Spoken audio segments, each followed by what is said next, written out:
It all began on the morning of December 7, 1941, when a task force of 6 aircraft carriers, 25 submarines, and nearly 36 additional supporting ships were sailing 200 miles north of the Hawaiian island of Oahu.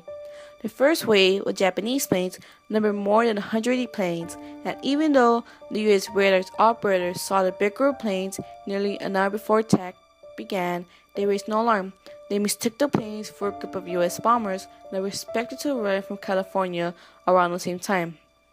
The first wave arrived at Pearl Harbor around 7:55 a.m. and achieved its goal, a surprise attack. About an hour later, the second attack occurred, and the Japanese brought more planes, about 160 more. By this time, the Americans were well alert and responded quickly by defending the Pacific from Japan. In addition, the U.S. managed to bring down 20 Japanese planes.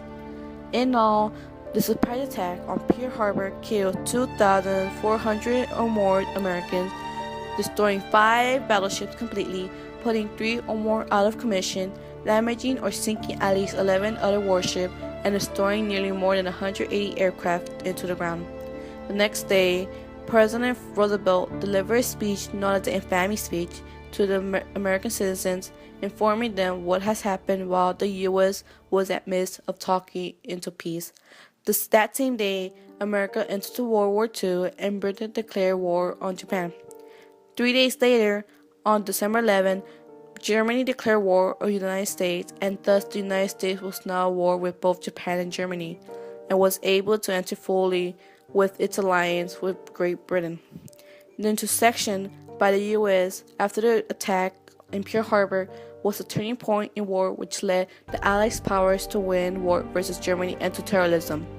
But what would have happened if the U.S. concentrated on defeating the Japanese and not getting involved with the Allies in Germany? Then the Axis powers, which consisted of Germany, Japan, and Italy, would have taken more land and would have won World War II in Europe by defeating the Soviet Union and Great Britain, as Hitler has planned. Hitler's assumption after the Pearl Harbor attack was that the Japanese would tie down the United States in the Pacific and weaken Britain by threatening its Asian possessions. That would be because Germany would have proved to have strong military and tax, which the Axis would use to win the war, and the amount of dead people would have increased significantly. Even though the U.S. could have defeated the Japanese after the Pearl Harbor attack, the U.S. military used their strength and weapons to help the Soviet Union and Great Britain to defeat Germany as it was gaining more power and land in Europe.